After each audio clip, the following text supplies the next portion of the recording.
Diversity is our strength, or not. What if diversity is not our strength? What if tolerance is not just the ultimate virtue that we've all been told that it is? What if a lot of these words like equity or equality or inclusion, what if all these words are just, not as great as they've been made out to be?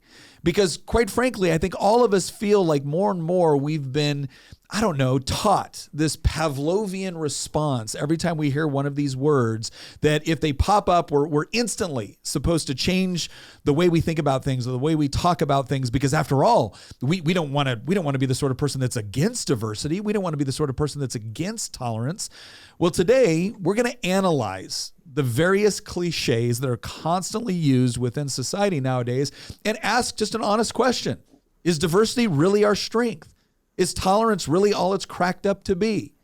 We're going to discuss all of that and more in this episode of Making the Argument, powered by Good Ranchers. Thank you, everyone, for joining us on this episode. We'd love to invite you to join our community chat. There have been so many great conversations taking place there over the last couple of weeks. We're approaching 1,500 total members, which is fantastic. There's been a lot of discussion going on, some of it quite heated, but I'm sure this is a topic today that we'll be discussing in our community chat right after the episode. So we look forward to joining you there at the link in the description. All right, as always, I'm your host, Nick Freitas. Not with us in the studio, but certainly with us online is my beautiful bride, Tina, Queen of the Bees. Hello, everyone. I know, it's crazy. I'm all the way out here in Paradise, California. So we'll see how this works. And then, of course, we have our resident historian and political prognosticator, Master Hines. How you doing, Christian? I'm doing well. This is a very spicy title. So, and then, of course, we have our producer of producers, Nicholas Hamilton, the good Hamilton, the one that doesn't like central banking. I'm also joining through the interwebs, but it's good to be here. All right, let's go ahead and get to it. So the moment you start off with a title like diversity is not our strength, you just know people are already getting their comments ready to talk about what a bunch of, horrible sexist bigots or intolerant people that we are. But the whole point of the discussion today is to actually look at a lot of these words. We've got five top words that have been used in just about every manner of political discourse, not for the purpose of actually encouraging greater conversation or perspective, but I would argue for the purpose of shutting argumentation down. Because the moment you disagree with certain people on any political point, it doesn't matter how nuanced the disagreement might be, you get accused of being one of these things or against one of these things. And then you get told that the only way you can possibly be in favor of diversity or equity and inclusion or whatever else it is that if you go along with a political ideology.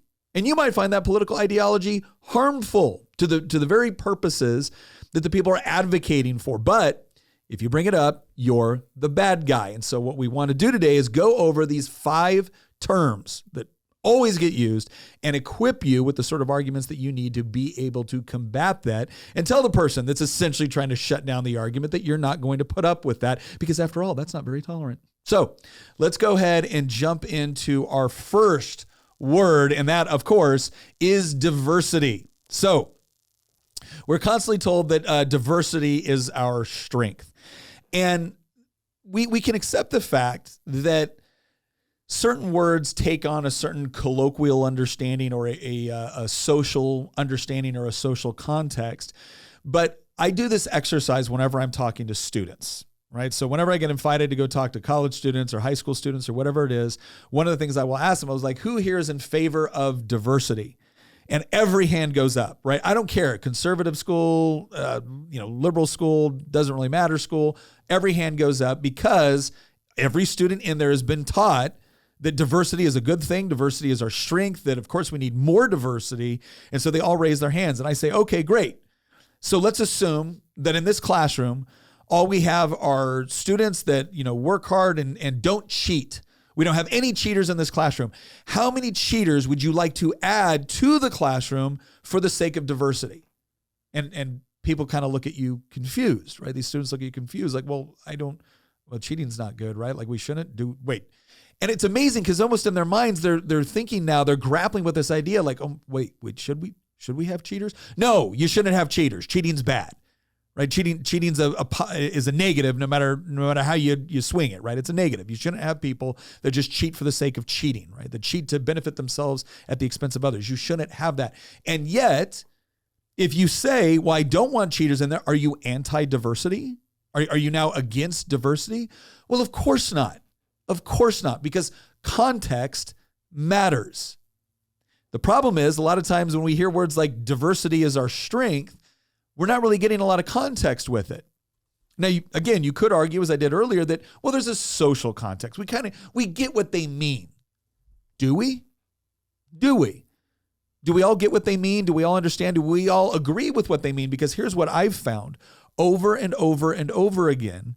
When I hear the word, or when I heard the term diversity is our strength, or when I hear someone talk about diversity, especially if they come from a particular political ideology, they have a very, very unique and specific form of diversity in mind, right? And it's not a broad diversity of thought. It's not a broad diversity of perspectives necessarily. You're allowed to be diverse as you can be, right? On things like sexual identity or preference or skin color or, sex, whatever it is, right? You can be diverse provided that you have the right political leanings. As long as you fit within a particular political ideology, a particular political spectrum, well, then your superficial diversities are celebrated. In fact, they're insisted upon. They need more representation. They need more power. They need more economic power, political power, social power. But you can take somebody that falls into one of those categories, right? Race, sex, sexual identity. And the moment that person crosses over and subscribes to a different political ideology, all of a sudden they're immediately ostracized. In fact, they're treated like a traitor to the cause. It's not that, oh, well, yeah, they still have all the same diverse markings of the people over here. They all have the same diverse characteristics as the people over here. Yeah, but you haven't bought into the one thing for which they require absolute uniformity, and that is the political ideology. And so we're going to talk a little bit about that, because there are certain terms that the right even uses that I think are also problematic. So the right sometimes will be like, well, what about diversity of thought? Well, is that our strength? Is diversity of thought our strength? And so I think what we really need to ask ourselves right off the bat does that word diversity have any inherent moral meaning in and of itself? And I would suggest to you that the answer is no. Diversity can be good. Diversity can be bad. It entirely depends on the context. All right, so let's talk a little bit about this. Christian, you kind of brought up an interesting point about this, about society in general, and this whole idea is diversity what we should be striving for? Is there something else? Yeah, you and I have had a lot of conversations both on this show and off the camera. I mean, going back several months now, particularly post October 7th, for example.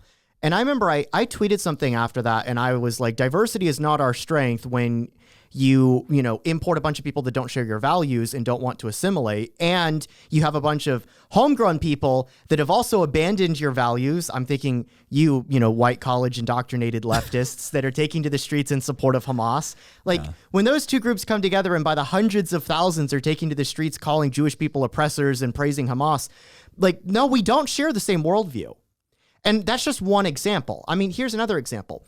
There's whole movements out there that think that no, it should be totally legal, perfectly legal, not just legal, actually openly celebrated and accepted and pushed for children to mutilate themselves in the name of transgenderism. Children can't even get a loan. They can't even get a tattoo. We don't share the same worldview. And so I think that ultimately diversity of worldviews is actually self-destructive if you think about it, because there has to be some basis, some starting point through which a group of two or more people come together and say, these are the things we believe, these are the things we uphold to be true, these are the things we're willing to build a civilization for, go out and fight and die for if need be, and that's what we're going to stand for as a community. And if you don't share that whatever you want to call it, founding mythos or set of principles or values, right? There once was a dream that was Rome, right? Well, the Vandals don't care about the dream that was Rome, right? And if they're not willing to become Romans, then you're not going to have a Roman Empire for much longer. And so I think that culture, I mean, that's the term that I use, and maybe there's a better term out there, but culture is, I think, the most important unifying value. Yes. Again, when we talk about culture, what do we mean? And I think it was sociologist Daniel Bell that had his definition of culture was, society's attempt to come up with a coherent set of answers to the existential questions you face throughout your life, right? And I think there's some value in that definition. It's probably not as, maybe it's not as comprehensive or as detailed as it could be, but it basically gets to the point of when people come together and establish basically certain rules for how they're going to interact, right? Now, freer societies have fewer rules, and more authoritarian societies have a lot more rules. And we can kind of debate amongst ourselves on, okay, where's the sweet spot, right? Where's the spot where it's like, this makes sense, where the people operating within society can have different viewpoints, can have different, values on various things, can have different preferences or tastes. But they're still able to cooperate and work together, and leave each other alone when it makes sense. But they can work in unison towards something that's fairly common, right? Even if that's just the bare minimum of, hey, we have a civilization that comes together to protect one another in times of danger, right? Maybe that's the extent of it. What I think is interesting is whenever somebody says, diversity is our strength, I'm like, you want to know what every single war had in common? Diversity, right? Diversity of participants. Yeah, there was significant diversity of thought involved in why the war was taking place, right? There was diversity of thought on who owned that land, or who would do a better job with it, or whether or not somebody else was even human, right? There's a lot of diversity in every single conflict that has ever taken place. Now, to that point about diversity and conflict and culture, consider the fact that the Korean people are homogenous people, right? Yeah. They're all the same ethnicity, but there's a diversity of worldview. Yeah. There's a diversity of culture between the North and South. Yeah, they almost could not be more diametrically opposed. It could not be more diametrically opposed. And so diametrically opposed that you see it from space at night. And when you consider the fact that the Korean War was a total war between two ideologies with the same group of people that had inhabited that land for thousands of years, like that's kind of what I'm getting at when I talk about how the most important underlying foundation is that shared culture, because when that is not similar, it doesn't matter if anything else is the same, right? If the left wants diversity or unity or anything else, or the right for that matter, it doesn't matter if you take two people from opposite sides of the world or you take two neighbors. If they don't share the same worldview, they're not going to get along. Well, let's say that too. We're not even saying that you have to share the exact same worldview in all respects. What there has to be is a certain degree of unity over categories of reality and truth and morality in order for people to actually cooperate with one another, right? It would be far more accurate to say that unity under those conditions is our strength. Now, diversity of perspective, diversity of skill set, diversity of capability, those things can all be highly valuable. Take a look at any sort of, you brought up I'm not going to take it from you because it was a good example, but you were talking about building a bridge. Go ahead and use that analogy. No, you can explain that. So we're talking about this whole idea of when is diversity a strength and when is it actually a detriment? And it's like, if you're building a bridge, you have somebody that's an architect, you have somebody that's labor, you have somebody that's a mathematician, you have somebody that knows how to chemically balance the concrete so it's the strongest. You have somebody that knows how to create and manufacture the rebar, right? That diversity of skill set, all focused on a unified purpose, is incredibly valuable because there's a unified purpose.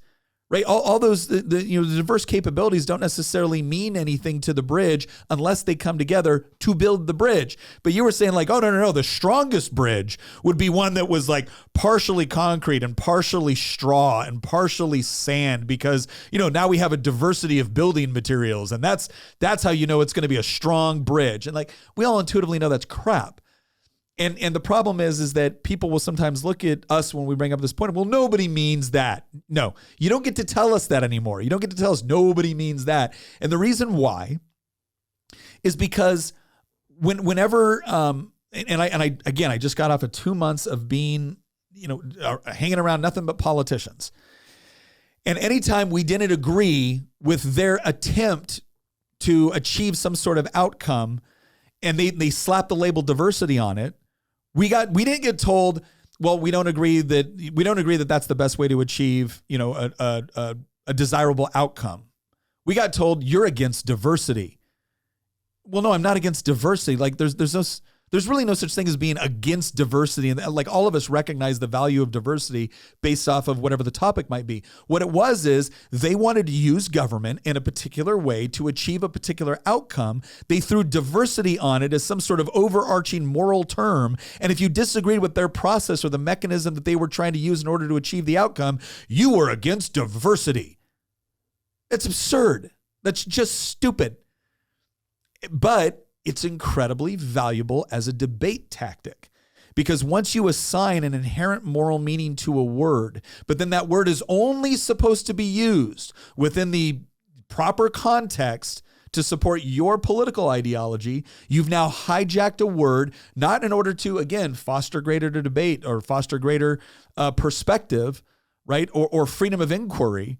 Essentially, you're using it as a bludgeon to shut down anybody who disagrees with you in order to achieve your political objectives. And that sort of Pavlovian response is actually it's not our strength, Christian. That sort of Pavlovian response to their interpretation of a word that doesn't have an inherent moral meaning. It's just descriptive of something, right? That's not healthy. That's not healthy. I'd like to point out one little thing about that is you mentioned that the right will talk about diversity of thought. The thing is that the right doesn't really say diversity of thought is our strength. The right only brings that up because the left pushes diversity so hard, except for in areas of thought. You have to fall in line. You have to do everything, they say and follow their little strict rules. And so the right really is only using that term to throw it back in their face and say, well, you really don't care about diversity because what about diversity of thought? We're not usually the ones saying diversity of thought is our strong point, but we also don't like might makes right or groupthink either. Yeah. Although we do have some groupthink folks as well. Absolutely. I think that's on both sides. Tina and Nick, I'm sure that you both have heard of the Thomas Sowell quote that, whenever a leftist professor lectures you about diversity, ask them how many Republicans are in their sociology department. Yeah. Right. No, yeah. Thomas Sowell has a great way of kind of like opening this up within the presupposition. Like, okay, if you're going to claim diversity as our strength, well, then I want to know how much diversity you have in these categories. And the answer is typically, well, that's not the sort of diversity we mean. Like, okay, well, then it's not diversity you're talking about. It's something else. Right, it's not just diversity in and of itself. There's other qualifying language that's necessary. But again, if you create a Pavlovian response to diversity, and then diversity is now assigned a meaning which goes way beyond the actual definition of it, it becomes a way that you shut down your political opponents. Because I can just slap diversity on something, and the moment you say, well, no, I don't think that actually achieves a positive diversity. 2, you're actually creating an injustice because you're actually excluding people over here. 3, this is not an appropriate role for government to be imposing something like this. They don't come back and then address each one of your points. They just say, why are you against diversity? Don't you know it's our strength? Right? That's so frustrating. Again, like if I were to take an Argentinian that voted for Javier Milei, one of those super based 20-something-year-old men in Seoul, South Korea that voted for the conservatives a few years ago, and a man from Zambia that believes that there's only 2 genders, and you. Yeah. And I put them all together and say, here's your diversity. We want to build a civilization circled around this with all of these ideas. The left would lose their mind. They'd be like, no, this is not the diversity I mean. And then the response would be like, what are you talking about? There's a variety of ethnicities and skin colors at play. Because ultimately, here's the thing. they're only using things like the race card or the ethnicity card insofar as they believe it will enable them to acquire political power. Yeah. The second that they don't think that it enables them to acquire political power, they have no interest in racial or ethnic diversity. They will abandon that in the second. And if you want proof of it, consider how the left is currently treating Hispanic Americans since they're starting to abandon the Democratic Party en masse. Yeah. There's so many clips that I've seen of people going to places like in South Texas, interviewing Hispanic Americans and asking them like who they plan on voting for. And they say in fluent Spanish, oh, I'm voting for Trump all the way. And then you see the response on places like Twitter or X, right? And you see the response from like left-wing accounts on those places. And the response is like, wow, these people are traitors. How could they want to, build a wall after they came across the border? Like they treat these people as scum of the earth, as traitors. Yeah. And again, at the end of the day, if any group based on gender or race or sex or sexuality for that matter, any of these other like sacred characteristics that the left has constructed in order to construct a oppressive versus oppressed dynamic, anybody deviates outside of those. And Tina knows this from firsthand experience when she was campaigning for office, right? The second that you deviate outside of traditional left-wing orthodoxy and you fall into a category that they had called an oppressed category, well, immediately you go from being not just an oppressor, you become a traitor. Yeah. They hate That's you even more. worse than being an oppressor. Yeah. And then that is the moment where all of the abuse that they have been, trying to ratchet down and not spew out all over the people they claim to care about, then it all of a sudden becomes a target for that abuse. You finally identified someone you can go ahead and spew all your misogyny onto, or spew all of your, racism onto, or whatever it is. As soon as they deviate from those talking points, as soon as they're not lockstep in line with the party, it is now totally okay for anyone within that sphere to abuse that person in the very way that they basically demonize on in society. So it's almost like they finally found their target that's okay to hit. Yeah. We're going to move on to our next word here, but I want to wrap this up real quick on the whole diversity thing. So is diversity our strength? It depends. Like that's the reality for so much of what we're going to talk about today. It depends. If diversity means that you're actually including things which are going to create not just diversity, but division among people, well, then diversity is your primary source of conflict in those situations. But if you do have things like diversity of skill set, or if you have things like diversity of perspective, and then you can all work together, you can be unified toward a particular goal, well, then diversity can be incredibly valuable. Let me give you a perfect example.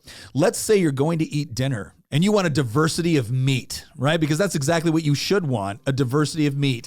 I like to take the steak, wrap it in the bacon, and then set it next to the chicken and the wild-caught seafood, because there is room for all of God's creatures right next to my mashed potatoes. And if you go to goodranchers.com and you put in promo code Nick, right, you're going to be able to get a special deal. But this is like the last day to get this deal. Like if you order your subscription now, you're going to get a free Easter ham that will arrive by Easter, but you got to do it today. This is it. Last chance for this particular deal, right? You sign up for that subscription, goodranchers.com, promo code Nick. You're going to get that free Easter ham delivered by Easter. Now, there's going to be a new deal that we're going to talk about coming up here, but last chance to get this one. So go over to goodranchers.com, use promo code Nick, and take advantage of that. Because again, if you're looking for quality meat that doesn't have a bunch of like mRNA vaccines experimented on, the cattle and whatnot, this is the place to go. And I've already talked a ton about the problem with, you go into the grocery store, you see a little American flag on there and you think you're getting an American product, when in reality,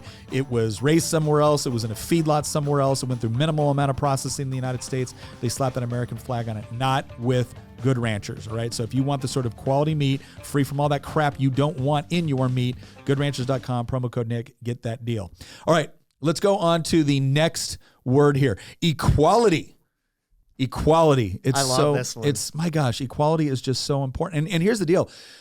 I think most of us, again, I won't speak for everybody, but when you're talking about equality before the law, which is to say that the law is supposed to, for instance, you're innocent until proven guilty, right? And when you interact with law enforcement or you go before a judge, right, they're not supposed to prejudge you based off of things like your race or your sex or things of that nature. And when we're generally looking at that, like that sort of equality before the law, right? Or when we're talking about when you meet somebody, understanding that they have like inherent value, right? As a Christian, you're made in the image of God. And so you have inherent value just by virtue of that alone. And so there's a certain degree of equality, right? In value as just basic human beings that we embrace, that we don't have any problem with. But that's not exactly the way that term is being used now. And again, another example that I like to use with classrooms. All right. So I'm going in there, college students, high school students, whatever it is. I'll say, how many of you believe in equality? All the hands go up, right? Because who wouldn't believe in equality? And I'm like, okay, great. So you think that Nazis should be equal, should be treated the same exact way that we treat people who feed the hungry. Like we should treat them equally within society. And all of a sudden the hands go down, right? Because if there's one thing everybody knows and everybody should know, it's like, you definitely don't want to be on the side of Nazis, right? Like that should be a given, right? We don't want to be on the side of Nazis. But the point I'm illustrating once again to these students is that the word equality, once again, no inherent moral meaning outside of a larger context, right? And so is equality a good thing? Depends. Depends on what we're talking about. Obviously, we don't want to live in a society where we treat murderers the same way that we treat doctors and nurses. Now, if somebody goes before a court and they're accused of murder, well then, regardless if they're the doctor or they're poor or whatever it is, we want them treated equally before the law, right? They're still entitled to the same protections of the law, regardless of their socioeconomic status, regardless of their ethnicity, regardless of any of that, right? We want that because that's good. That's the sort of equality that we're talking about, equality before the law. But this idea that equality, which has increasingly become equality of outcomes, or if various demographics aren't perfectly represented in every single area of society or the economy or of politics, that therefore some sort of injustice has taken place or some sort of inequality has taken place. That's the part where this gets problematic. And let me go ahead and add we already said diversity is not our strength, right? We kicked it off with a controversial statement. Let me go ahead and add another one. Some inequality is absolutely wonderful. That's right. Some inequality is absolutely wonderful. It's moral and it's just. It's moral and it's just. What do I mean by that? Okay. If two people are studying, or let's say two people get a test and one person goes out there and parties all night, doesn't really read, doesn't study, doesn't do anything. And the other person, diligently, just for hours upon hours upon hours, is going over their outline and rereading their notes and rereading the textbook and going through it. And they show up and one gets an A and one gets an F. There is not equality of outcomes because there was not equality of effort. There was not equality of decisions. So should we achieve equality on the other side by saying, okay, you're both going to get C's? Right? We're going to even this out. We're going to even this out. Yeah, you got an A. Yeah, you got an F, but now you're both going to get C's because equality. We want equality. Now, what's interesting is that we're told, well, nobody means that. Really? Nobody means that? Because when I look at the law, right, we talk a lot about systemic or legal discrimination or oppression or whatever it is. When I look at the law, what I find is that we are increasingly moving in a direction where now we are actually using the law in an attempt to achieve equality of admissions or outcome or grades or income. And the real question that we have to ask ourselves is that, okay, if you have inequality in outcomes because you don't have equality of effort, well, then the inequality of outcome is actually the just outcome. It is unjust. It is unjust to tell somebody that they now get the fruits of somebody else's labor when they didn't actually put in the same effort as the person that was doing the work. That sort of inequality of outcome is actually appropriate. It's desirable. And it's desirable for two reasons. One, the just outcome took place because now someone gets the fruits of what they produced. They get the fruits of their efforts. And somebody else has learned the consequences of what happens when you don't take something seriously or you don't put in the effort. So even though there's an inequality of results, there's actually a just outcome and a positive outcome for both parties, because at the very least, the person that didn't put in the effort now knows, okay, maybe that was a bad decision. Maybe I should make a better decision next time. But again, the moment I'm told that I don't want to go along with a particular tax policy, or I don't want to go along with a particular education policy, or I don't want to go along with a particular DEI policy, what I'm told is that I don't like equality, that I'm not in favor of equality, because I'm not willing to use the government to impose equality of outcomes within a particular scenario, that therefore I'm against equality. And again, that sort of Pavlovian response, it is completely unjust, because it's creating a scenario now where, again, I'm not going to shut you up by actually demonstrating to you rationally, logically, or empirically why your opposition to something or your support of something is wrong and how it actually won't achieve the outcomes that you want. That's not what I'm doing. I'm simply using like a social interpretation of a word to shut you up the moment you oppose what one of these people are trying to do, right? Again, usually through government power. Any thoughts? I think that, this word has been weaponized, and I'm going to say weaponized on purpose. This word has been weaponized by the left so much that, quite frankly, I think it's lost a lot of its luster and meaning. Because it's almost like an advertisement, right? The first time you see an advertisement, you're like, whoa, I wasn't expecting that, especially if it was actually a good one, like a Super Bowl ad. The 500th time you've seen that advertising, you're just switching to the next channel. And nowadays, everything's about the fight for equality. Equality. Like, there's whole months that are thrown out there now. There's like celebrations. It's almost turned into a quasi-religion. Yeah. This idea that equality is the thing that we need to fight for. But anybody who has two sets of eyes and two ears can see and hear quite plainly that we are not all equal. And that's not an inherently bad thing, because we're not all clones. We're not all identical. We all have different skill sets, and not just different skill sets. We also have different desires. Well, and different hopes and dreams, and we have different interests. And those things, we might all, from a Christian perspective, and other religions talk about this too, but I think Christianity provides a better foundation for why it's true. From a Christian perspective, we're all equal at birth in the sense that we all have the same moral value. Mm-hmm. But pretty quickly, things start to change very rapidly from the moment you're born, because we all, again, develop different attributes and interests and skill sets. Wait a second. You mean we have a diversity of capabilities, we objectives? Do, yes. Like, genetic predispositions? And yet, like, we have a diversity of those? I thought diversity was a good thing. I thought diversity was our strength. This part is a good thing, because what it leads to is a meritocracy. Yeah. And and I've brought this up repeatedly, and I'm going to keep bringing it up because I don't think enough people on the right talk about this.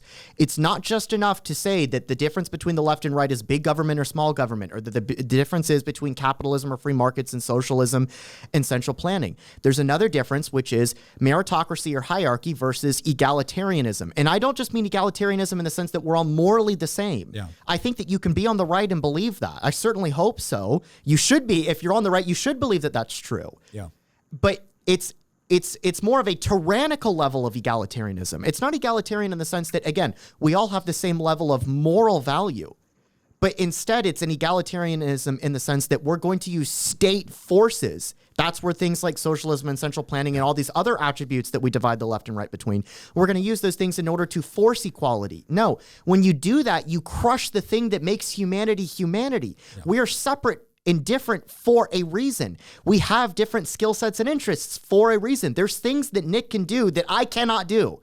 There's things LeBron James can do that I cannot do. And guess what? There's nothing bad about that, because you know what? There's things that I can do that Nick can't do. And there's things that I can do that LeBron James can't do. And when you have a free marketplace of ideas where people can actually hone those skill sets, you get a meritocracy that doesn't just serve the purpose of the person with the skill set, it serves the purpose of the civilization or society at large around them, because they're free to engage in the things that they're interested in, that they're capable of doing. And so this idea that equality is like at the pinnacle of Maslow's hierarchy of needs, which is increasingly what the left is trying to argue, and that everything in society is just about the fight for equality. And if any sort of disparity that exists out there is a form of systemic discrimination or bigotry or oppression of some form, no, it's not, because we're different people. Yeah. We're not the same people. Even twins, even identical twins have differences. Yeah. And so I think a lot of people kind of delude themselves into pretending that we don't live in a meritocracy. But then there's other people that they don't just delude themselves into thinking that we don't live in one. They want to actively tear it down. Yeah. And that's where it gets extremely dangerous, because when you want to forcibly create equal outcomes, or when you forcibly want to create equal starting points, that's another part too. That's dangerous. Yeah, I want to get into that, because a lot of times what I will see is, and you know, again, the term equity is used a lot. Equity has almost replaced equality in many respects with the terminology that gets used. And part of the reason why they do that is because equity is supposed to have an inherent moral meaning. Equity is supposed to mean a fair and just outcome. But once again, they co-opt that word, and now they're the final arbiters of that which is a fair and just outcome. And so if it's go ahead. Sorry. I think they have changed. They've sort of switched from doing equality, because I think what they always did mean was equity, because it's the idea. Now, it's not the exact same meaning that they use. A fair and just outcome, according to them, would be that everybody is on the exact same, footing on the other side of everything. But in this situation, it does seem to me like they always kind of meant their version of equity whenever they said equality. And I feel like they've lost their grasp on equality, because when you talk about equality, you would apply that equally, obviously, to all races, and both genders and things like that. And that doesn't work for what they're usually trying to do. So anytime they're trying to give somebody a leg up, based on their gender, or they're trying to give someone a leg up based on their race, or they're trying to suppress someone based on their race, because there are certain people, because we're trying to achieve equity and this person is white. So in order to achieve equity, we need to drag this person down and lift this other person up in order to, get this fair and just equal outcome. And I think what they've done is they've sort of perverted the meaning of both terms. Equality and equity have both been, they don't mean what they used to mean. I think that's right. Because I remember, again, when I was first in politics, I heard equality a lot. And then there was a switch. I remember specifically, because we were debating the Equal Rights Amendment, right? And it was this idea that we're finally going to enshrine equal rights for women in the law. And I was saying, okay, well, but the way you've worded this, it could potentially be interpreted as to make illegal all girls schools or all girls sports. Is that really what you want to do? They said you want equality, but then you also want, you also want this, which is it? Yeah, but a few years later. And said, well, wait, let me finish the story, because that's what I'm getting to. During that debate, a woman stood up on the other side of the aisle and said, you can talk about equality all day long. Let's talk about equity. We're like, oh, okay. I see what's going on here. This isn't about equality before the law.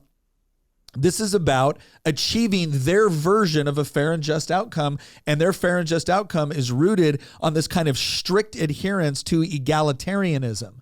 And the problem with that is you can have a free, again, if you have a free society, which is, it's usually defined by things like equality before the law, right? The government isn't coming in and oppressing one side to the benefit of another. You got something of a fair playing field as far as the government's concerned. Well, then you're going to get different outcomes. Right, but that's their problem, is they think different outcomes are a result of corrupt or discriminatory systems, and so they have to change that. Well, if you're going to have a free society, well, then you're going to have inequality of outcomes. The only way that you can have equality of outcomes is if you actually have a very, very authoritarian sort of society. And so by changing the word from equality over to equity, they kind of achieve this moral connotation with respect to what they're trying to do through authority. And you see this too with BlackRock when he says that some behaviors have to be forced. And so now what we're going to do is we're going to deny you a loan unless you organize your business along with ESG the way that we say you should. And I think what's important here too, and this is something where Christian was hinting at this a moment ago, and this is conservatives will sometime inappropriately say, well, no, we don't want we want equality of opportunity. Okay, what do you mean by that? Because the left has now picked up on this and said, no, we agree. We don't want equality of outcome. Obviously, not everybody is going to be a doctor and not everybody is going to be, a basketball player. And obviously, some professions are going to make more than other professions. Like, we get that, right? But we need to have equality of opportunity. We agree. How in the heck would you achieve equality of opportunity? If you mean by equality of opportunity, if what you mean is everybody is free to go and pursue a particular opportunity, yes, I agree with that. But obviously we don't believe, none of us here honestly believe that a kid that grows up to a single parent in an impoverished neighborhood in downtown Chicago has the same chance of becoming a doctor as the kid that is raised by two parents who are both doctors. Like we all understand that they both can equally maybe seek out that opportunity, but one of them is going to have greater advantages as a result.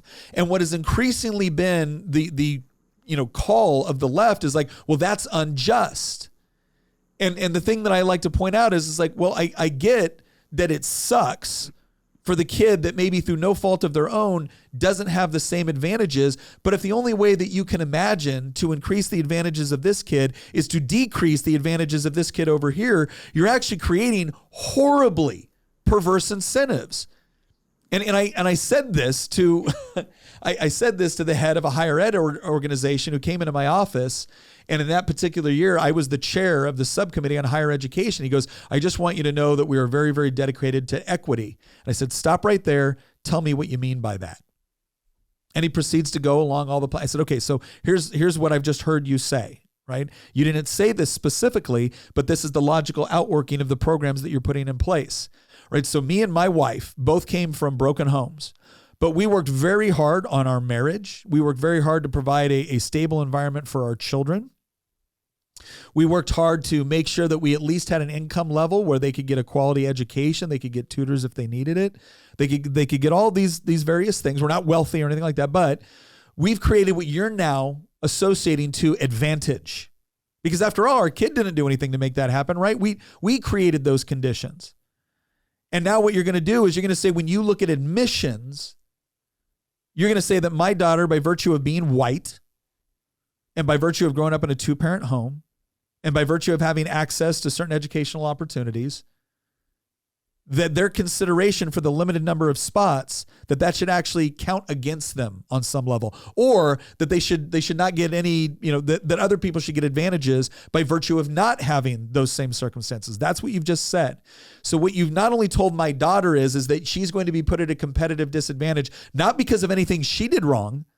She's going to be put at a competitive disadvantage because of what her parents did right. Is that fair? Is that the message you would like to send parents everywhere, that, hey, if you really want to give your kids a leg up when it comes to college admissions, right? What you really want to do is get divorced right before they apply. What you really want to do is create some sort of adverse consequence, which is now going to be recognized at a higher level with respect to their admissions into the university. What you really want to do is not check the Asian box next to the race identification when you apply for college. Yeah. What you really want to do is create some other condition which we have now elevated above that which is important to the particular degree program they want to go into. There are actually people now who are seeing a loophole in the system, and they will allow their kids to get emancipated at 17 so that their parents' income is not considered when they apply. Yeah. And so you've got very wealthy families that they see, okay, well, then we'll just get our kids emancipated. They can still live with us, but they'll be emancipated at 16, 17 years old. And now they can get into the college of their choice with all of the advantages that a lower income kid has. Yeah. And so the point that I was trying to make to this representative from higher ed is like, look, I think the desire to help somebody that has worked incredibly hard, who has maybe overcome difficult circumstances that were not of their own creation, right? Like, we don't blame a kid for stupid crap their parent does, right? I think if you want to try to help that kid, I completely understand that impulse. And I am with you on what are the ways that we work to actually do that. But do you understand the problem that arises when a government-sponsored institution now elevates this as one of the primary ways that you're going to be granted admission? Like, do you see how, like, the problems that arise when a government institution or a government agency or whatever it is decides that this is what they're going to subsidize or this is what they're going to fund? Like, what you are actually subsidizing and funding on the other side of this is not just opportunity. You're funding all the negative things that now made that opportunity available. And so how do you guard against the perverse incentives that you're creating in this quest for equality or equity? Remember when I told you, and I can't remember, maybe I'm being a bit hypocritical here. Remember when I told you this? Because I don't remember. No. Okay. So I remember I brought up once that, the left in some ways are in open rebellion against nature itself and the natural ordering of the world. And what I meant by that wasn't, they're also in rebellion against things that aren't the natural ordering of the world, right? So for example, the circumstances through which somebody is born, that is not inherently the natural ordering of the world, right? But it could be. That's the whole point. So for example, where somebody's born or what socioeconomic status they're in, that's not part of the natural ordering of the world, but biology is. My DNA guaranteed that I was going to be 5'5".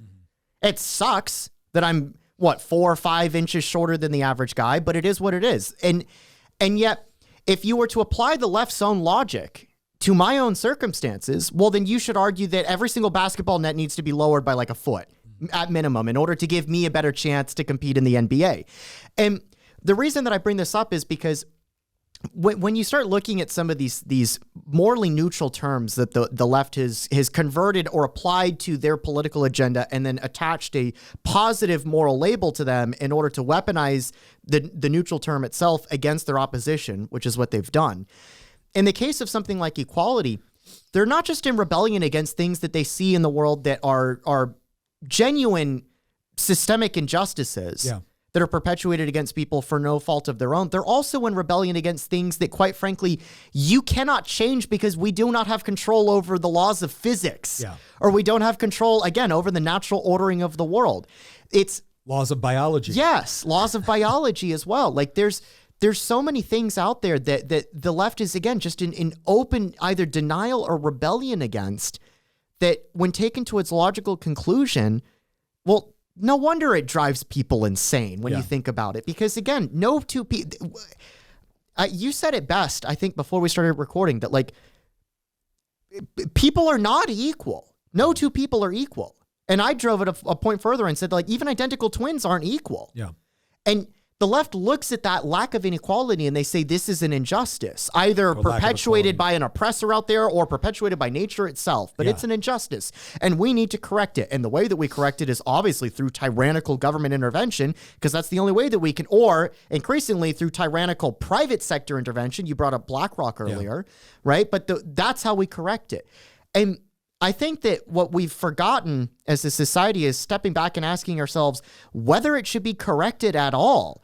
Because when you buy into the idea that all unequal outcomes or unequal starting points must be corrected through tyrannical measures, well, at some point you're actually creating, as you brought up, incredibly perverse incentives. Because now you're incentivizing people not to do the right thing, not to try to build something that will last. Because if they do the right thing or try to build something that will last, their ancestors that come after them, their children or grandchildren that come after them, will be penalized by the system because of the right things that their parents did. Yeah, well, and it creates this, you're absolutely right. It also creates this other problem, right? And that other problem is this idea of it is always easier to drive things lower than it is to elevate them. So Again, if the whole idea of equality is that we're going to get some sort of equality of outcome, some sort of more of egalitarian approach to society, well, then it is always going to be easier for that government or for that group or whatever to bring everyone down to a certain level than it will be to elevate them all to a certain level. Because what you've also done in that entire process is by essentially opposing meritocracy. Then what you do is you discourage it. So if you discourage merit, we know there's going to be hierarchy. We know there's going to be hierarchy. So if you discourage meritocracy, you're just encouraging some other form of hierarchy. You have an artificial hierarchy at that point, which is truly unjust. Oh, yeah. Well, now what is it? So Ayn Rand used to talk about this. You're replacing it with the power of pull. If it's no longer the power of your ability or your capabilities through voluntary cooperation, well, then now it's your ability to pull. How do you control the seat of power, or are you close enough to the seat of power to get yourself special advantages ultimately at the expense of others? And so that's the problem, is that the sort of equality or equity that they're striving for requires the sort of authoritarian power structures that they claim to despise. But ultimately, it's fine as long as they're the ones in the power structure, right? Like, where have we heard this before?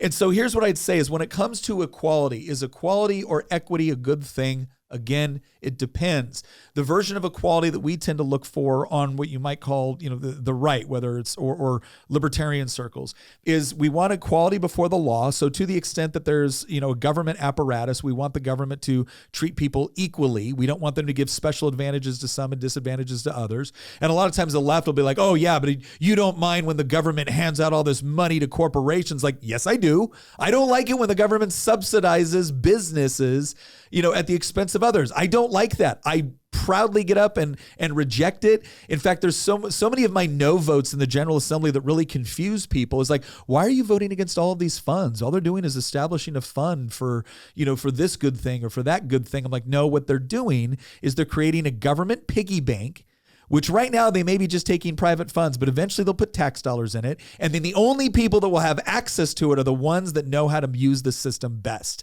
That's why I vote against it. It's cronyism.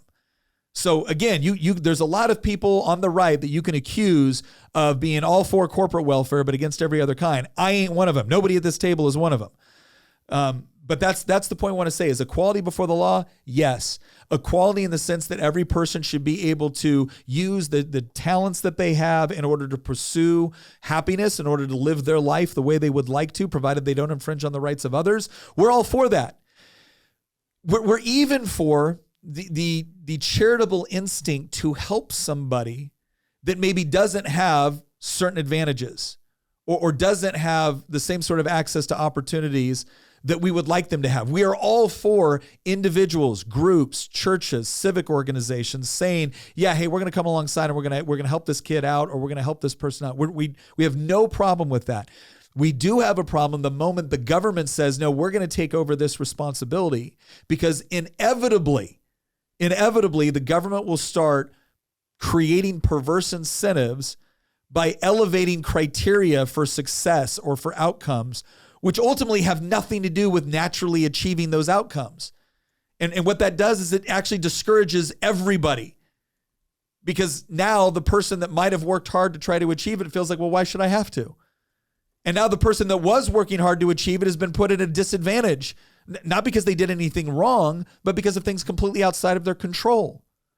And so the reason why we elevate freedom and equality before the law, before, rabid egalitarianism or equality of outcome, is because ultimately the only way to achieve equality of outcome is through authoritarianism.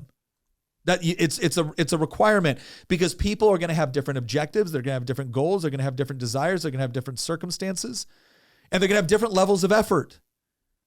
The bottom line is, I've chosen a career path, which means I will probably never be as wealthy as certain people, right?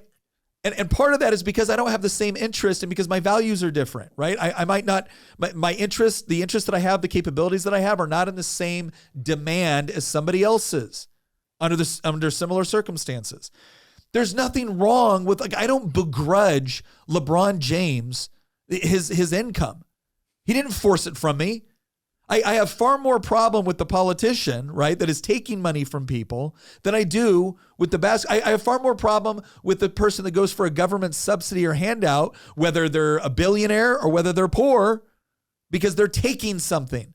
LeBron James ain't taking anything from me, man. If I watch his games, if I buy his jersey, if I buy the products that he advertises, he makes money off of that. Great. I got no problem with that. I don't begrudge him any of it. I don't begrudge a businessman who creates thousands of jobs. I don't begrudge the woman who starts a company and is providing goods and services and who can't force me to do anything. And see, that's the thing. In a free society where the government treats you equally before the law, each person has the ability to use their time and talents in the way that works best for them through voluntary cooperation and competition.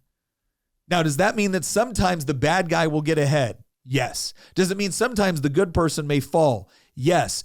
The problem is, though, is that we're not dealing in a perfect world. We're dealing in the world that we have. So which system provides for the most opportunity for just outcomes? Is it the ones where free people get to work together in voluntary cooperation based off of their own objectives and abilities? Or is it the one where a select group of politicians will decide who gets what, ultimately based upon how close they are to the seat of power?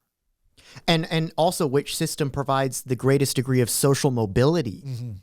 Because we already recognize that people aren't born equals. And sometimes that's totally fine. Other times it is genuinely a tragedy, right?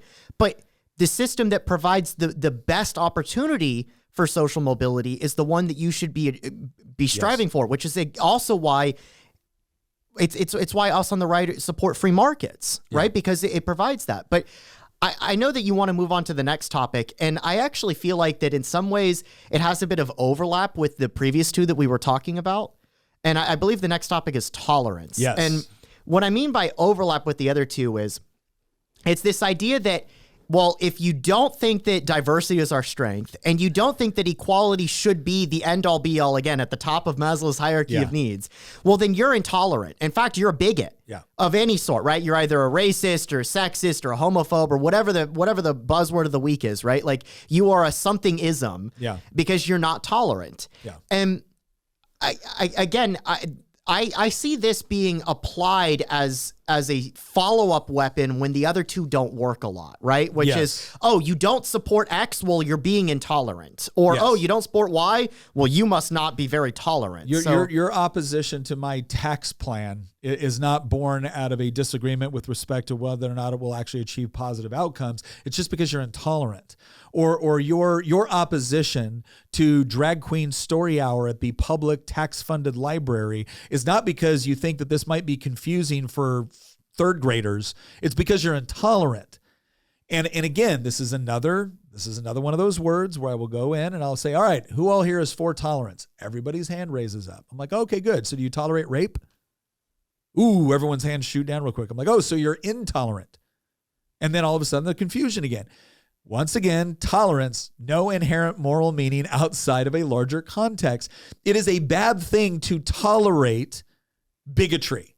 It is a bad thing to tolerate murder. It is a bad thing to tolerate rape. Now, people will say, well, Nick, obviously everyone thinks that. Okay, well, if they do, then understand that there will be different things that we have different levels of tolerance for, right? I don't have a high degree of tolerance for parents that take their children to a burlesque show, provided that it's a drag queen, right? The same parent that would probably not take their kids to a heterosexual burlesque show, all of a sudden it becomes a symbol of equality and diversity and empowering the moment it's a drag show. Remember that journalist that said, yes, kink belongs at Pride and I want my kids I want my young children to see kink. Now, again, that's exactly what I was going to say. Yeah. And so this is the part where it's like, okay, if tolerance is, again, the chief virtue, well, then I'm sorry, isn't the left guilty of a lot of intolerance toward things that the right elevates as values? No, they're tolerant of everything except, or you know what? Sorry, let me rephrase that. They are tolerant of everything, including evil. Well, and I just want to point out that tolerance of evil is increasingly something that I'm seeing popping up on the left, because in part because they can't even define what evil is at this point. I said this 2 years ago, and I had a friend of mine who's very, involved in various political circles and cultural circles and whatnot. I said, watch. I said, it's only a couple of years before they're going to start really, you're going to see this move to start pushing pedophilia more. They're going to start calling it minor attracted persons. And then it's going to be this idea where this is a disease and we have to understand it. And then it's going to be, well, this is a preference. And yes, there needs to be some limitations and some guardrails, but we need to view it as a He's like, I think that's a little far. I'm like, guarantee you 2 to 3 years. That'll be the thing to go. And then within 5 to 10 years, it'll be something that's openly celebrated on the left. I promise you. I mean, there may be some restrictions. They may put in some age limits or whatnot, but you are going to be shocked to see what it is that they will actually allow. And it's not that hard to predict, because if tolerance is your chief virtue, well, then you have to tolerate everything except intolerance. And here's the thing that I've noticed. And I think it's connected to tolerance, but I think people need to understand this. There seems to be only one sin, one unforgivable sin, on the left, and that is being judgmental, right? Like if you judge, right? If you judge, that's a real problem, right? Because who are you to judge? Have you seen the memes that have said, and I've seen them coming from left libertarians actually, but they're also being shared by people that are objectively on the left, especially on places like X. I got that one right for once. There's this meme that says things like, buildings should be beautiful, or art should be beautiful, or we should stop making ugly things. And then it's like the iceberg meme. And then at the end of the iceberg, it's Hitler. Yeah. And what they're trying to argue is that if you have any sort of objection to the lack of understanding what evil is, yeah, or if you have any objection to ugliness, yeah, or if you have an appreciation for beauty, well, you're actually really just a closet fascist, or even worse, a closet Nazi, yeah, or an open Nazi. And that just blows my mind that these people come to such a conclusion that, like, oh, if you don't like hideous postmodern architecture, you're a stormtrooper, right? Like, what I don't understand is that, like, this push for tolerance has gone so far that it's like you must tolerate that which is hideous, ugly, objectively evil, destructive. Yeah. And if you have any objection to those things, you're such a bad person. You're the embodiment of absolute evil. Like, no, in fact, you're the one that can't even define what evil is. Well, and again, they're perfectly fine to demonstrate intolerance toward you the moment you do something you don't like, but that's always couched as, well, no, I'm demonstrating intolerance toward your intolerance, and that's okay. And this is tangentially related to this whole idea of you can do anything you want as long as you're not a hypocrite. Right? As long as you're not a hypocrite, you're fine, because you'll notice that is a common insult, a critique that's thrown at people on the right is that, oh, well, you're such a hypocrite. Look at this, look at that. And there's this statement that somebody said, I can't remember who it was, but he goes, hypocrisy is the compliment that vice pays to virtue. Because it's easy to not be a hypocrite. Just don't stand for anything. Tolerate everything and you'll never be a hypocrite. But the moment you establish a standard, the moment you say this is wrong and we ought not to do it, or this is wrong and I will not do it, the moment you fall short of the standard that you put in place, well, now you're a hypocrite. And you'll always notice they always jump to, well, you're a hypocrite. I can do whatever I want. See, and I am morally justified in whatever I do, whatever choices I make, because at least I'm not a hypocrite. I'm tolerant. Well, the problem is that a society which is willing to tolerate just about anything, where's the bottom of that? Like, where's the bottom of that? Where does that end? There is no bottom. What is the limiting principle on a society which holds up tolerance as its chief virtue, right? Or just non-hypocrisy as its chief virtue, is that it will allow anything and pretend it's moral, pretend that it's actually just in what it's doing. And we are seeing this. We are seeing this more and more, to where anytime you draw a line in the sand and you say, gosh, surely they won't do that. Surely, Nick, they will draw the line when it comes to little kids. No, they won't. No, they won't. because their worldview, the way that they're using language, the way that language is now being manipulated, gives you the playbook. Because once you take away these sort of objective meanings, and now they just become marketing attributes for a political ideology which puts everything into oppressor or oppressed, well then obviously it has to keep going in this particular direction because there is no limiting principle. Remember this, I wrote something and I actually read it off on this podcast, and I'm not going to reread it because I don't even have it in front of me, but I wrote something a few months ago where I said that like progressives are in an arms race with themselves to lift up and sanctify anything that they can basically get their hands on. And they've blown past the station. They're long past, lifting up and holding as sacred that which they might have a legitimate claim to grievance to. They're now creating artificial grievances. Yeah. And because the leftist validation train has no brakes, what they inevitably what they end up doing is that they will end up saying we need to tolerate that which is evil. Yeah. Again, well, because they're now redefining what evil is. Like, just like they're redefining all of these words in order to advance a particular political ideology, evil is just one more word that will now be redefined. And evil is defined in accordance with opposition to their political objectives, right? That which you do in support of their political objectives is good, is to be tolerated, is to be celebrated. That which you do in opposition to their political objectives is now intolerant. It is now anti-diversity, it is now anti-equality. It is evil, right? Well, if that's the framework, well, then the only objectivity is if it advances your viewpoint, it's okay or it's good. This is how you get people on the left that will go out there and hold rallies in support of Drag Queen Story Hour, and then 2 days later they'll join a rally in support of Hamas. Oh yeah, and Queers for Palestine. Yes, right? This is how you get Queers for Palestine. This is how you get that. All right, let's. So we've done this with each other. What I want to do with this one as well. When it comes to tolerance, so what is our view of tolerance? Do we believe that tolerance is bad? No. It depends, right? It depends on what we're talking about. Now, in a society where we believe in freedom. In a society where and by freedom, I mean your right to live your life the way you want, provided you don't infringe on the rights of others.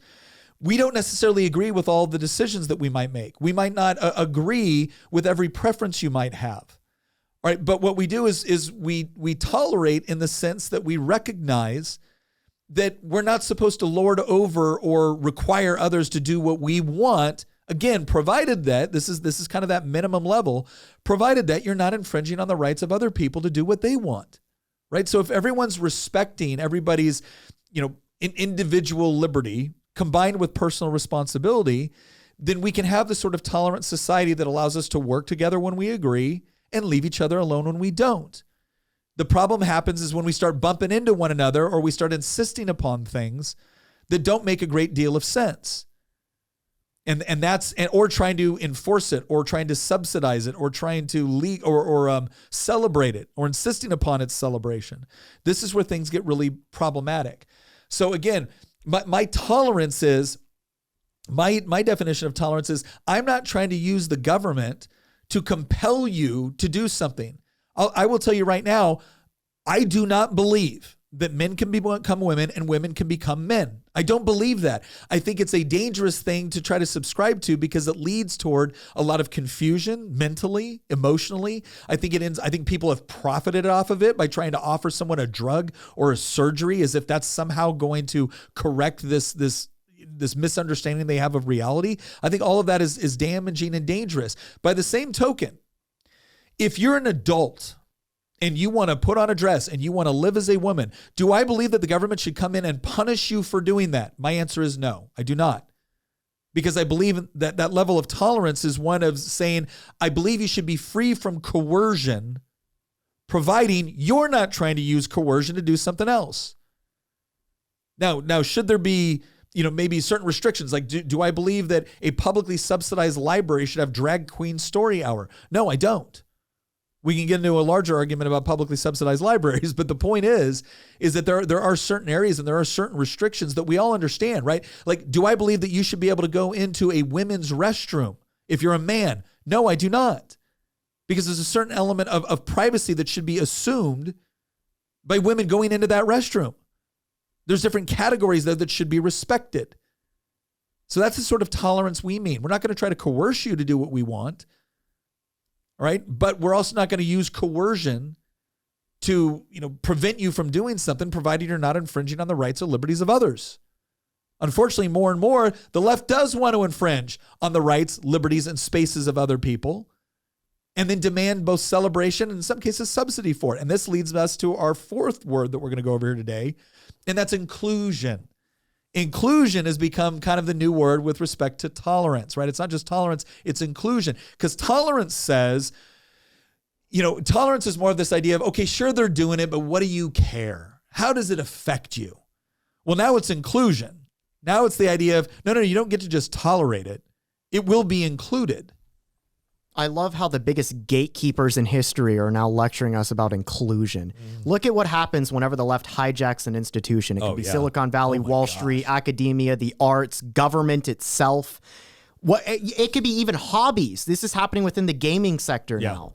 And it started with like Gamergate like 10 years ago. But like even hobbies. When the left reaches a certain number of people within either that organization or company or institution or hobby, they end up shutting it all off, gatekeeping, building walls, and saying, if you don't agree with us ideologically on these things, some of which might have nothing to do with the topic at hand. Right? If you don't believe in seizing the means of production and you're into Nintendo games, you're not allowed to be part of this community anymore. Like, look at what happened to Reddit, for example. Reddit was started with this idea that it's almost like the wisdom of the crowds, that if you create a front page, a piece of the internet where everybody can talk about the news or talk about hobbies, you can have subreddits on different topics, anything under the sun, and everybody's going to get together and share perspectives, and knowledge will be able to be increased. And you can create communities through the internet around niche topics that you might not find in your physical surroundings. Well, what happened very quickly was the left hijacked everything in Reddit, made themselves all mods, and then banned everybody who didn't ideologically agree with them, which is how you get situations where it's like, again, Reddit threads about gaming or books or movies, things that aren't inherently political immediately become political. Reddit threads about news immediately become political. And if you don't toe the line on everything. Reddit threads about video sharing. Everything's now about a video about bashing some right-wing person or Republican. And again, if you don't toe the line, you get banned from these things. These people are gatekeepers, and I find it so fascinating that they tout themselves about being gatekeepers. They pat themselves on the back. They assign some level of courage to them for being gatekeepers, but then they want to lecture the rest of us about inclusion. Well, and you saw this too with community standards, right? Community standards were written in such a way to where leftist admins got to decide, got to specifically go after points of view that they didn't care about. It was incredible when Elon Musk took on bought Twitter, right? Turned it into X. And then he fired like 70% of the workforce.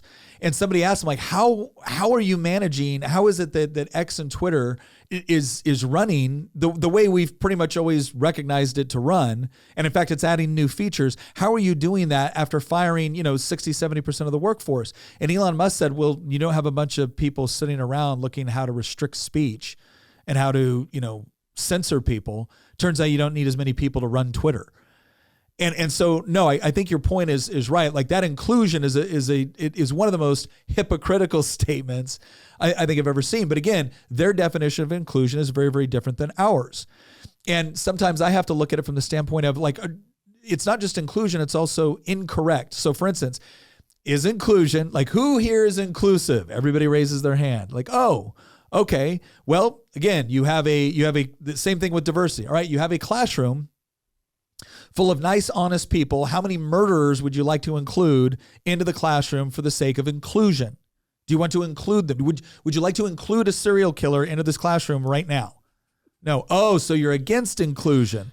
And it's, well, that's not what we mean. Okay, great. Then be specific on what you mean. Because once again, no inherent moral meaning outside of a larger context. Inclusion can be good. Inclusion can be horrible. I guarantee you, when a burglar includes themselves into your house and steals your crap, you're not thinking, well, gosh, I got to be inclusive. No, you call the cops, right? You want to exclude him from your property, right? Because he doesn't belong there, right? Because it's not a good thing. He's not doing good things when he's there.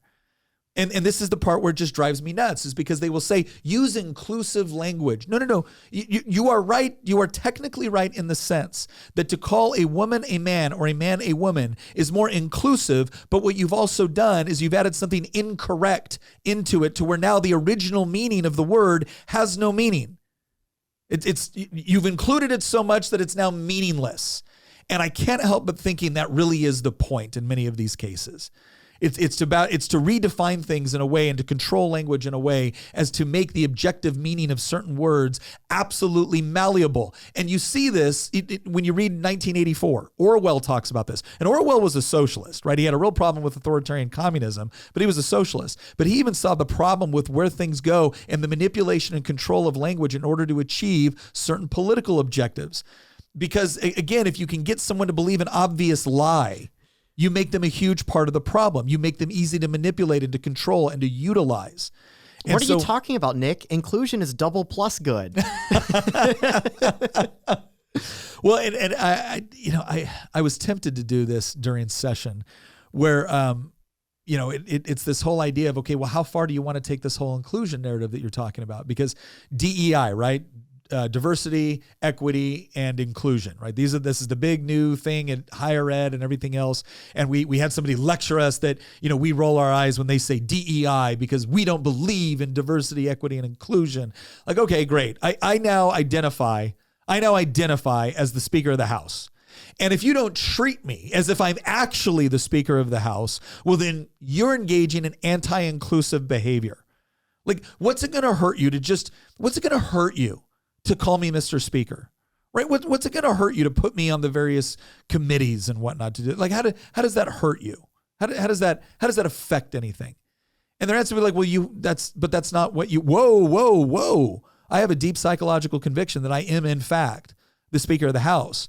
And if you don't recognize me as such, then you're not being inclusive. And guess what? That statement would be true. You would not be being inclusive. And guess what? You shouldn't be in that situation because I'm not the Speaker of the House, right? And that's the problem with this, is that if you're going to elevate inclusion as if it's a virtue without actually adding any of the important context, which distinguishes between when inclusion is virtuous and when it is incorrect, wrong, or perhaps even immoral and damaging.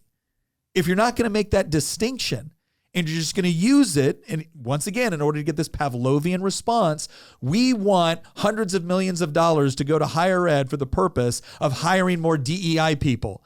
Okay, well, I don't think that's actually a good use of taxpayer dollars with respect to higher education. Why do you impose inclusion? All right, again, we're not having a debate anymore. You're manipulating language in order to shut down debate. You're manipulating language because you don't want to hear people. You don't want people to hear my objections to what you're doing or how you're doing it. You just want to put it in their minds, well, he's against inclusion. And if you support him or if you agree with him or if you think he brings up a good point, well, then maybe you're against inclusion too. Is that what you want? Because we can make life real hard for you if you're not in favor of equality and equity and tolerance and diversity and inclusion. We can make life real hard for you. We've already seen this. In fact, part of that whole Gamergate and part of this new one that just came up is they're actually showing people that got up as a part of their briefing saying, hey, you want to go over to your creative team and your marketing team and you want to require that they do X, Y, and Z. And if they don't do it, or if they give you any pushback, you want to invite them to lunch and explain just how bad it's going to get for them when all of a sudden you go on social media and you tell everybody in the world how much they're against diversity, equity, and inclusion, right? You want to let them know that they're going to pay a price if they're not as inclusive as you are. And really, it's like you said, it's not inclusion. It's just inclusion of the things they want. They are more than happy to exclude others because, again, what this really comes down to is not about inclusion, not about equity, not about anything else. This is about oppressor and oppressed. And if you fall within the oppressor category, we're free to exclude you.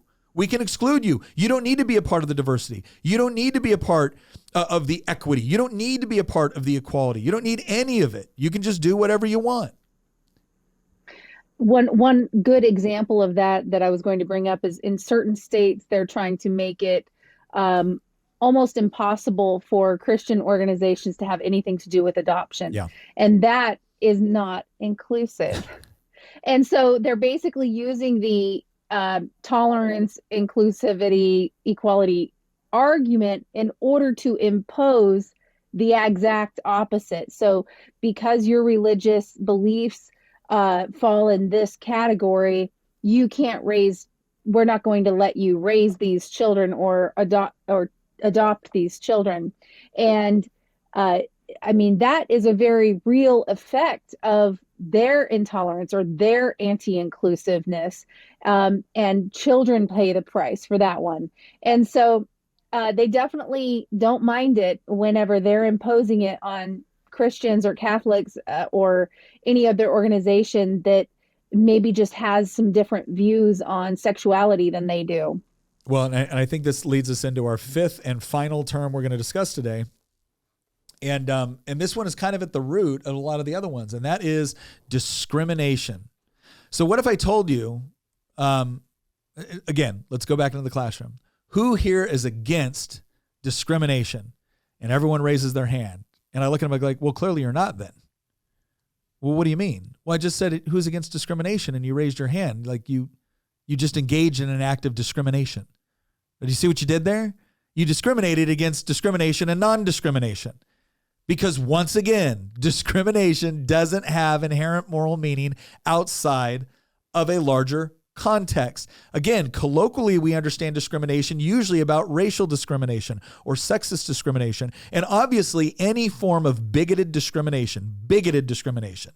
And by bigoted, we mean an irrational fear or hatred for somebody, right? That's wrong. We should be opposing all forms of bigoted discrimination. But the same people that will get up there and say, we need to eliminate discrimination from society, will then get up there and say, oh, and by the way, we also need to have special economic set-asides for minority and women-owned small businesses.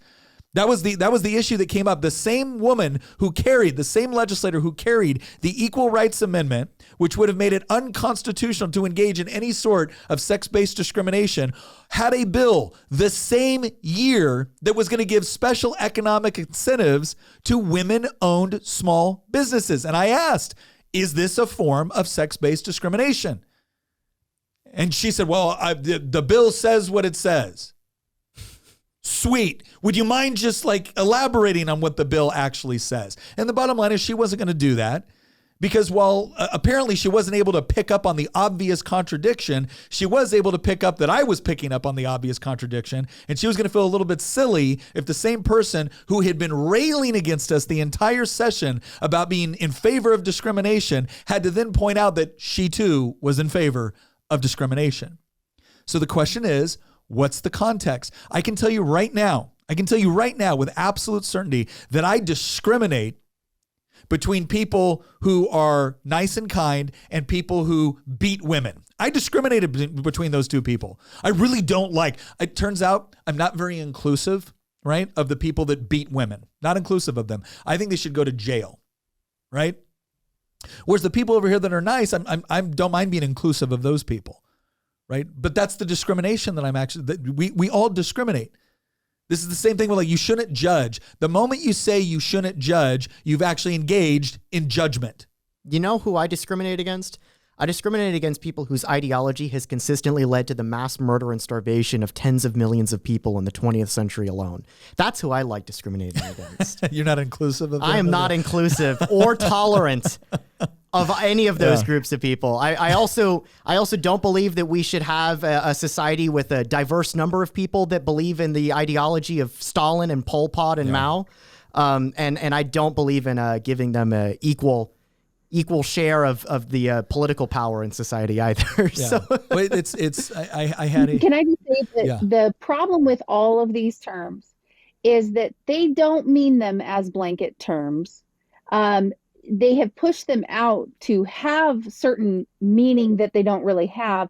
But in every single one of these categories, there are people groups or things that they refuse to apply that same thing to. Yeah. So they actually don't mind discrimination at all as long as they're discriminating against someone they deem that they are allowed to discriminate against. And so basically, if if a people group or a sex or whatever, like let's say you're a white male, white heterosexual male, just by nature of you being a white heterosexual male means the world is their oyster. They can go ahead and discriminate against you all they want because you're an oppressor, and therefore it's okay to discriminate against you. If I'm a woman who runs for office on the wrong ticket and I'm running for GOP and they think I should be a Democrat, well, then they can go ahead and be as abusive as they want to be verbally toward me as a woman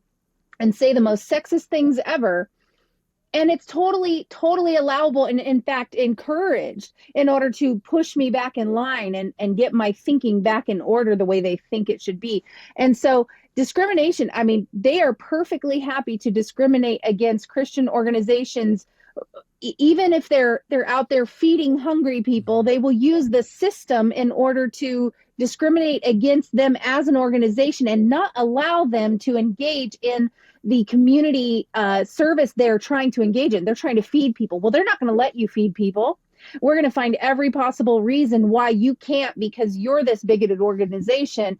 And some of that, I believe, is sometimes they stop the good of organizations that they dislike because they don't want those organizations in society to be viewed as good. So if they do the good thing, if they allow them to do the good thing while also not being in the thought pattern they want them to be in, well, then society sees them doing this great thing. And then they start to question, well, why is it bad that they think this or that they believe this?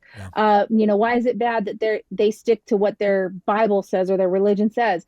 And so I think there's a lot of reasons why they do this and I think that these buzzwords, all they are is deception. They don't really believe in any of this stuff at all. I mean, they just want everybody to fall in line. In every single one of these words, you can see that they actually believe the exact opposite. You can see it by their actions. So they verbalize one thing and they do a completely different thing.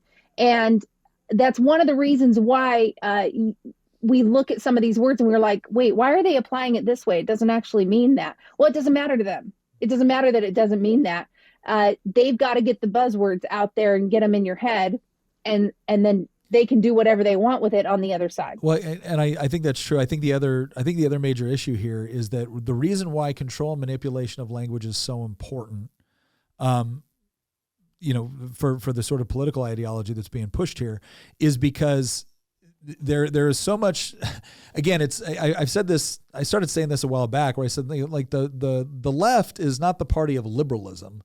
Right. It is ultimately the party of authoritarianism. Now, there are some people on the left that don't fit within that category.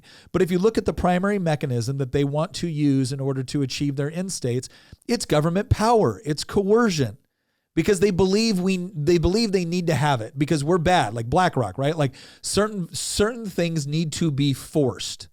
Now, conservatives are usually okay with that within a very, very limited context. And that is if you're trying to force somebody else, if you're stealing, if you're hurting, if you're murdering, if you're raping, we believe force should be used to compel you not to do that and to then punish you for doing it if you already have. That's our use of force. That's our kind of like our threshold, our minimum threshold, right? Now there's other people on the right that would like to take it farther, but that's kind of where we're coming from. On the left, it's more about, no. There are proper societal outcomes that we want to achieve socially, politically, economically, emotionally, relationally, and you need to be compelled to do it because otherwise you won't. Because you're bad, because you're an oppressor, because you've benefited from these, racist, sexist, bigoted systems. And now, either by virtue of payback and revenge or by virtue of correcting past evils or making up for them, we have to impose these things through coercive force. And as long as we're doing it through a democratically elected government, well, then it's okay. That provides the moral justification for us using that coercion to do so. Now, in order to get people to buy into things that completely contradict reality, you have to manipulate language. It's not an option. You have to do it because you have to take terms that are generally associated in context with something positive and then manipulate them to your own political advantage. And so diversity is not a simple word that simply describes a variety of different opinions or tastes or capabilities or whatnot. No. It is a term which describes what the left is trying to do and achieve. And therefore, if you fit in with what the left is trying to achieve, then you are sufficiently supportive of diversity. Equality is not about equality before the law. It's not about each person getting to use their God-given talents and abilities in order to achieve that. No. Equality is about achieving certain egalitarian focused outcomes that the left have been elevated to being the primary virtue, the primary ethic. And insofar as you support their political efforts to do so, then you are sufficiently supportive of equality. Tolerance is not about you saying, look, I might not agree with you, but you're free to say what you want, provided you don't impose it on me. No. Tolerance is that you will now celebrate the things that the left has now required you to celebrate. And if you don't, you will be made to, either through government-sponsored celebration, government-sponsored taxation and subsidy. You will be required to, because they've decided this is good. And if you oppose that, then you're not good, you're an oppressor. And you are not sufficiently tolerant, and therefore you do not receive the benefit of tolerance in return. You're not entitled to it anymore. Same thing with inclusion. If you agree with the left on their political objectives, then they will be happy to celebrate whatever you want. Whatever you want.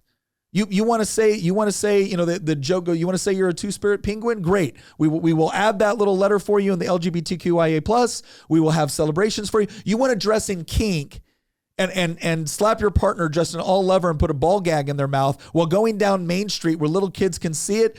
Yep, they will celebrate that, provided that you agree with their political ideology. Then you get to be included. The moment you fit into any one of those categories that they purport to celebrate and then step outside of the political ideology that they're pushing, now all of a sudden, not only will you be excluded, you will be treated like a traitor and you will be punished for it. And then finally, when it comes to discrimination, that is a term that is once again used, oppressor and oppressed. The moment they say you're an oppressor by virtue of your skin color, by virtue of your religion, by virtue of your sex, they've discriminated. But it's okay. That discrimination is allowed because you're bad. You're an oppressor.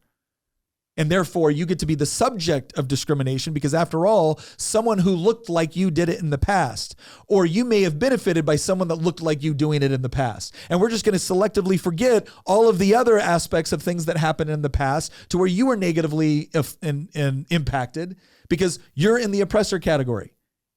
Right? Discrimination is horrible and evil and bad and can never happen unless it's against you because you're bad, because you don't sufficiently adhere to what our left-wing agenda is. And because the left-wing agenda is good and noble and tolerant and kind and diverse and equitable and inclusive and non-discriminatory, because you don't sufficiently buy in to the sort of political society that we want, you can now be subject to all the animosity, all of the hatred, all of the things that we claim to stand against because we don't feel you sufficiently stand against it.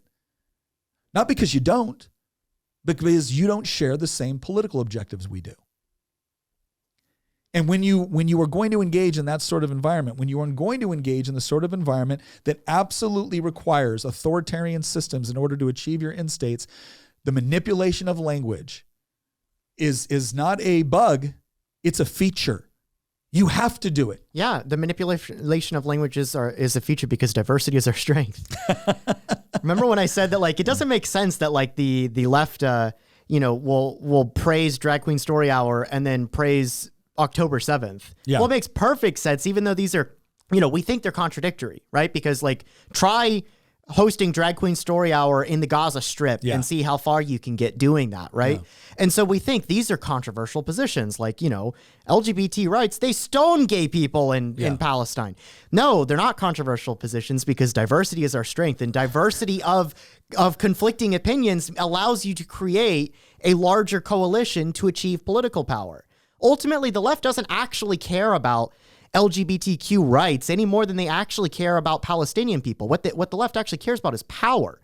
And this is why you see in circumstances when the left actually takes power, and when I say the left, I mean the left, when they actually take power, they don't care about any of this type of stuff. Look at what they do in China. They tear down mosques and ban anything that they constitute as being LGBTQ friendly in China. And the reason why is because those things are not useful to the Communist Party of China. They're not useful to their ends anymore, which is maintaining power, because they already have power. They don't need to destabilize the system with contradictory positions that, if they're piled on top of each other, they should collapse, except they don't collapse because the left has captured all the culturally shaping institutions in the West that allow them to assemble such an absurd coalition, a Frankenstein coalition. The second that they actually take power, though, and we've talked about this, right? They purge those people. Mm-hmm. This is why woke intersectionality can't actually achieve power. The only thing it can do is help somebody else achieve power. Well, and that's again, if you want a question on whether or not this kind of critical theory, neo-Marxist leftism really cares about diversity, equality, tolerance, inclusion, and discrimination the way that they claim to, go look at any country which has adopted Marxism as its primary political ideology, and then ask yourself, gee, what kind of diversity, equality, tolerance, inclusion, and discrimination do you see? The one thing that they tend to make good on is equity, because everyone is worse off except for the people at the tippy top of the political power structure within a Marxist countries. So that's where we're at. So look, let me just do a quick once over the world here. It's not that diversity is not our strength. It means, let me back up there. It's not that diversity is not our strength. It just depends on what you mean. What kind of diversity and to what purpose? I love living in a country where we do have people with a lot of different backgrounds, experience, skill sets, perspectives.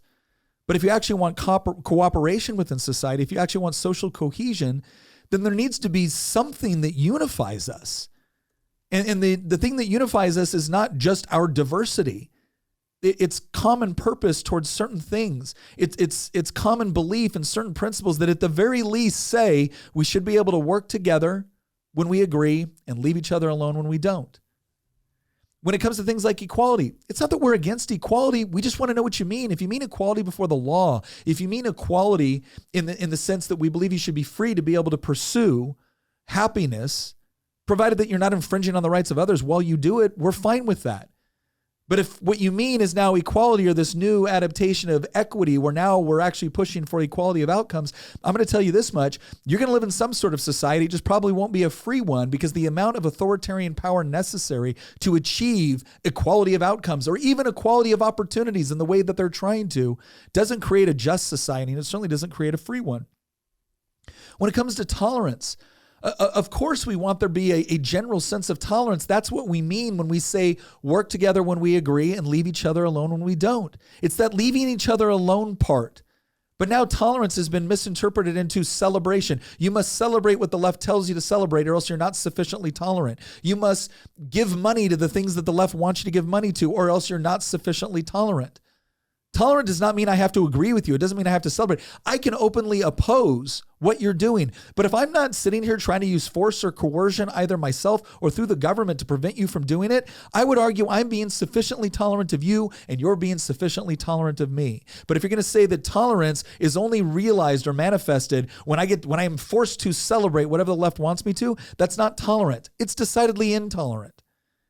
Inclusion. Again, inclusion. Neither good or bad in and of itself. Like all these other words, it requires context. Now, do I think it's good to make an effort to be inclusive of somebody that, might not have certain advantages or might not readily have certain opportunities that other people do, but they're a good person, they're an honest, hardworking person, and they want their shot, and we're going to try to help get them that shot. Sure. But we also need to understand that if in order to get them their shot, you're doing it at the disadvantage of somebody else, you may be creating the sort of injustice that you're actually trying to prevent.